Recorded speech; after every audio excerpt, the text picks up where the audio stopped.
আসসালামু আলাইকুম সুপ্রিয় এসএসসি পরীক্ষার্থীরা ও নবম দশম শ্রেণীর শিক্ষার্থীরা, আজ আমি তোমাদের মাঝে বরিশাল বোর্ড 2025 এর রাইট ফর্ম ভার্ব সলভ করতে যাচ্ছি। তো যারা এখন আমার চ্যানেলটি সাবস্ক্রাইব করে নাই, অবশ্যই চ্যানেলটি সাবস্ক্রাইব করে পাশে থাকবে, আর যারা সাবস্ক্রাইব করেছে তাদেরকে অসংখ্য ধন্যবাদ।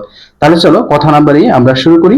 দেখো, প্রথমে আমরা যখন একটা রাইট ফর্ম ভার্ব করতে যাব তখন আমরা ফার্স্টে দেখব যে এই সেন্টেন্সটা কোন সেন্টেন্সের মাধ্যমে শুরু হয়েছে, কোন টেন্সের মাধ্যমে শুরু হয়েছে। দেখো, এটা নির্দেশনের জন্য আমাদের কিছু ইন্ডিকেটর আছে, সেটা আমাদের প্রথমে ফলো করতে হবে। ঠিক আছে, দেখো, তাহলে চলো আমি একটু ইন্টিগ্রেটরগুলো তোমাদের দেখাই। প্রিয় শিক্ষার্থীরা, প্রথমে তোমাদের দেখতে হবে সেটা হলো এখান থেকে খেয়াল করো, সেন্টেন্সটি কোন টেন্সে আছে সেটা তোমাদের আগে দেখতে হবে। সেন্টেন্সটা যদি প্রেজেন্ট টেন্সে থাকে তাহলে ভার্বগুলো প্রেজেন্ট টেন্সের অনুসারে বসবে, আর যদি পাস্ট টেন্সে থাকে তাহলে পাস্ট টেন্স অনুসারে বসবে। আর পাস্ট টেন্স তোমরা বোঝার শর্ত হলে দেখো, once yesterday long ago, long since two days ago, মানে অতীত নির্দেশক কোন ওয়ার্ড দ্বারা শুরু হবে। দ্বিতীয়ত তোমরা যেটা দেখবা, সেন্টেন্সটি কোন কোন ভয়েস আছে, অ্যাক্টিভ ভয়েসে না প্যাসিভ ভয়েস আছে, এটার উপরে ডিপেন্ড করবে তো তোমরা কিভাবে এটা পূরণ করবা। ঠিক আছে, তোমরা অ্যাক্টিভ ভয়েস প্যাসিভ ভয়েসের নিয়মটা অবশ্যই জানো। তারপরে প্রিয় শিক্ষার্থীরা, তোমরা যে জিনিসটা সবচেয়ে বেশি ফলো করবা যে ভার্বের আগে কয়টা মডাল ভার্ব আছে, এটা আগে তোমরা ফলো করবা। মডাল ভার্ব যদি থাকে তাহলে এট ফার্স্ট তোমরা ওই মানে আইডেন্টিফাই করে ভার্বটা নামাইবে, কারণ ওখানে তোমার কি হবে না, ভার্বগুলো চেঞ্জ হবে না। সো দেখো, আমি তখন তোমাদের মডাল ভার্বগুলোর পরিচয় করে দেই। Shall, should, will, would, can, could, may, might, must. দেখো, আউট, ইজ, টু, নিড ইত্যাদি থাকে। দেখো, এগুলো যদি থাকে তাহলে ভার্ব চেঞ্জ হবে না। তারপর তোমরা আইডেন্টিফাই করবে প্রিপজিশন, যে প্রিপজিশন আছে কিনা। দেখো, প্রিপজিশনের মধ্যে in, on, into, with, without, by, up, down, at, from, for, before, above, would, mind, with view to, look for to, gets use to, এগুলো যদি থাকে তাহলে ভার্বের সাথে আইএনজি যোগ হবে। শুধুমাত্র একমাত্র টু যদি থাকে প্রিপজিশন, তাহলে সেটার ক্ষেত্রে ভার্ব চেঞ্জ হবে না। প্রিয় শিক্ষার্থীরা, একটা সেন্টেন্সে যদি তোমার একাধিক ভার্ব থাকে তাহলে তুমি কি করবা, তিনটি অপশনে সেটাকে রিডিউস করতে পারো। ভার্বের সাথে আইএনজি যোগ করে জিরান করতে পারো, টু প্লাস ভার্ব দিয়ে তোমার ফ্লিট ভার্ব করতে পারো, ভার্বের 3 নম্বর ফর্ম মানে ভি3 করতে পারো, ভার্বের পাস্ট পার্টিসিপল ফর্ম বা ভি3 করতে পারো। আর তাহলে দেখো, হ্যাভ, হ্যাজ, হ্যাড থাকলে ভার্বের 3 নম্বর ফর্ম, এটা তোমরা জানো। ওকে, তাহলে চলো আমরা মূল আলোচ্য বিষয়ে ফিরে যাই। প্রিয় শিক্ষার্থীরা, দেখো এখানে আমাদের 10টা ভার্ব দেওয়া আছে, 10টা ভার্ব, এই 10টা গ্যাপে পূরণ করতে হবে। কেমন? এখানে দেখো, আমাদের প্রথম আছে রিকোয়ার, রিকোয়ার হতো প্রয়োজন, তোমরা জানো। বি ভার্ব, প্রোভাইড সরবরাহ করা, স্প্রেড ছড়িয়ে দেওয়া, প্রমোট প্রতিনিধিত্ব করা, অ্যান্টিসেপটিক, অ্যান্টিসেপটিক কি তোমরা জানো? পূর্বাভাস। ঠিক আছে, মানে কোনো কিছুর পূর্বাভাস দেওয়া, সেটা। ডিরেক্ট সরাসরি, ড্রিফেন প্রতিনিধিত্ব করা, স্টে অবস্থান করা, তোমার রিমাইন থাকা। দেখো, এই কয়টা ভার্ব এখানে দেওয়া আছে। তাহলে প্রিয় শিক্ষার্থীরা, দেখো এখানে একটা সুন্দর প্যাসেজ দেওয়া আছে। ই কমার্স, তোমরা জানো ই কমার্স কি? Is a rapidly being dash in our country. দেখো, ই কমার্স কি খুব দ্রুত আমাদের কি দেশে ছড়িয়ে পড়ছে। তাহলে ছড়িয়ে পড়ে কি স্প্রিড, এই দেখো এখানে আমরা কি দিতে পারি, এই যে স্প্রিড ছড়িয়ে পড়া, এটা দাও। তাহলে এই নম্বরে কি আসবে? E commerce. ই কমার্স কি তোমরা জানো? ইলেকট্রনিক বাণিজ্য। ঠিক আছে, যেটা ঘরে বসে তোমরা আজকাল অর্ডার করে পেয়ে যাচ্ছ। স্প্রিড। ওকে, তাহলে দেখো, e commerce is a rapidly bring spread in our country. তাহলে দেখো, আমাদের দেশে ই কমার্স দ্রুত ছড়িয়ে পড়ছে। ঠিক আছে, ইট মে বি, ইট মানে কি, এই যে ই কমার্সটা, ঠিক আছে, ইট ই কমার্সটা, ইহা মানে ই কমার্সটা may be dash as a business process through the electronic transmission. তাহলে দেখো, তাহলে it it may be dash as a businessman, এটা কি দিব তাহলে আমরা, বলতো? এই যে ডিফেন্ড প্রতিনিধিত্ব করে, ডিফেন্ড, এই যে ডিফেন্ড, এই যে মে বি আছে, তাহলে আমরা পাস্ট টেন্স করে দিই, ডিফেন্ড, DEFINED,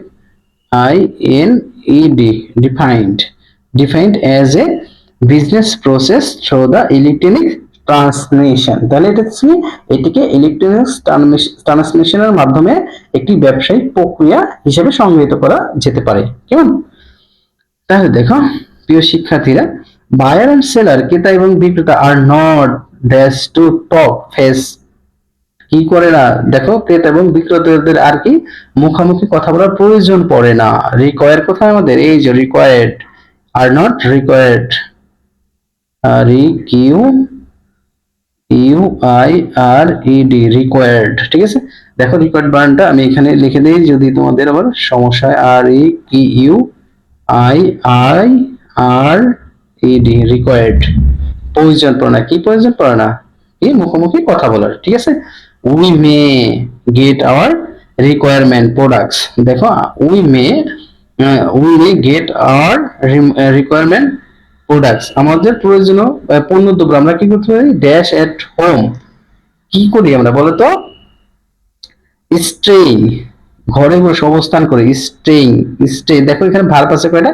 এইখানে একটা ভার্ব আছে, এই যে মে একটা ভার্ব আছে, যার কারণে এখানে এই ভার্বটা কি করতে হবে? রিডিউস করতে হবে আমাদের। তাই এটার সাথে কি করতে হবে? আইএনজি যোগ করতে হবে, ঠিক আছে। স্ট্রেইং, এই যে স্টে, এর সাথে কি দিয়ে দিবা? আইএনজি দিয়ে দাও। স্টেইং এট হোম, দেখো আমরা আমাদের প্রয়োজনীয় পণ্য ঘরে বসেই কি পেতে পারি। One of the best opportunity, দেখো one of the best opportunity dash that, কি হবে এটা? ইজ দ্যাট, দেখো one of the best opportunity is that, দেখো সবচেয়ে কি, সবচেয়ে দেখো সেরা সুযোগগুলোর মধ্যে একটি হলো কি? ইজ দ্যাট, একটি হলো businessman from home and abroad. এখানে সরি, এখানে দেখো হোমটা আমার ওঠে নাই টাইপ করার সময়। হোম এন্ড অ্যাব্রোড কেন, এই যে দেখো মডাল ভার্ব পাইছো। দেখো মডাল ভার্ব তো আমি দেখাই নাই তোমাদের, একটু খেয়াল করো। এই যে একটা মডাল ভার্ব, তারপরে দেখো এই যে একটা মডাল ভার্ব, এখানে যে ভার্বটা আসবে সেটা কি হবে না? চেঞ্জ হবে না। দেয়ার বিজনেস ইউজিং দিস সিস্টেম, তাইলে এখানে কি করে সরাসরি তারা কি করতে পারে? ক্যান, ডিরেক্ট, ডিরেক্ট কোথায় দেখো? ডিরেক্ট, ডিরেক্ট, এই যে ডিরেক্ট, এর দেখো চেঞ্জ হবে না। DIRECT, ডিরেক্ট, ঠিক আছে। Direct there business using this system, তারা তাদের ব্যবসায় কি করতে পারে? এই সিস্টেমটা চালু করতে পারে। কি তারপরে dash in their respective countries, দেখো তাদের প্রত্যাশিত দেশগুলোতে। তাহলে জি নম্বরে আমরা কি দিতে পারি? রেসপেক্টেড কান্ট্রি রিমাইনিং দাও। আর এই রিমাইন কোথায়? এই যে রিমাইন, ING, রিমাইনিং, ঠিক আছে। রিমাইনিং দেয়ার রেসপেক্টেড রেসপেক্টিভ কান্ট্রি, তাদের প্রত্যাশিত দেশে। তাহলে সেরা সুযোগগুলোর মধ্যে একটি হলো কি? দেশি বিদেশি ব্যবসায়ীরা তাদের নিজ নিজ দেশে এই সিস্টেম ব্যবহার করে তাদের ব্যবসার প্রচার করতে পারবেন, ঠিক আছে। ইট ড্যাশ, দেখো ইট, এই যে ই কমার্সটা, এই যে it dash us with the global information it it provides, দেখো এটা কি করে? আমাদের সরবরাহ করে। এটা কি করে? সরবরাহ করে। প্রোভাইড, প্রোভাইড কোথায়? এই যে প্রোভাইড, দেখো ইট যেহেতু থার্ড পারসন তাই এখানে এস যোগ হবে। PROVIDES, প্রোভাইড, এখানে এই প্রোভাইড ব্রাঞ্চটা দেখো, PROVIDES, provides, provides with the global information research and service, ঠিক আছে। তাহলে এটি আমাদের বিশ্বব্যাপী তথ্য সম্পদ এবং পরিষেবা প্রদান করে। It is dash that, it is dash that antiseptic, it is dash that, এটা আমাদের পূর্বাভাস দেয় যে antiseptic, এই যে antiseptic অর্থ কি? পূর্বাভাস। antiseptic, it is antiseptic, এটা আমাদের পূর্বাভাস দেয় যে that it will, এই দেখো আবার মডাল ভার্ব চলেছে, will dash out, will dash out, promote out, এখানে কি হবে? প্রমোট, দেখো এটা কি চেঞ্জ হবে না? প্রমোট আউট, দেখো ডোমেস্টিক বিজনেস ভেরি সুন, দেখো এটা পূর্বাভাস দেয় যে এটি খুব শীঘ্রই দেশের ব্যবসা প্রচার করবে বা প্রচার প্রসার চালাবে। দেখো এটাই ছিল আমাদের তোমার বরিশাল বোর্ড 2025-এ। আশা করি তোমরা এটা বুঝতে পেরেছো। তারপর যদি কারো কোথাও সমস্যা হয় তাহলে অবশ্যই অবশ্যই তোমরা কমেন্ট করতে ভুলবা না। আর অবশ্যই তোমরা মডেল ভার্ব গুলো আগে খুঁজবা, প্রিপোজিশন গুলো আগে খুঁজবা। তারপর যদি তোমরা খুব সহজে করো দেখবে এটা খুব সহজ লাগছে। তো অবশ্যই ভালো থেকো, সুস্থ থেকো, সবার স্বাস্থ্য কামনা করে আজকের মতো বিদায় নিচ্ছি। আল্লাহ হাফেজ।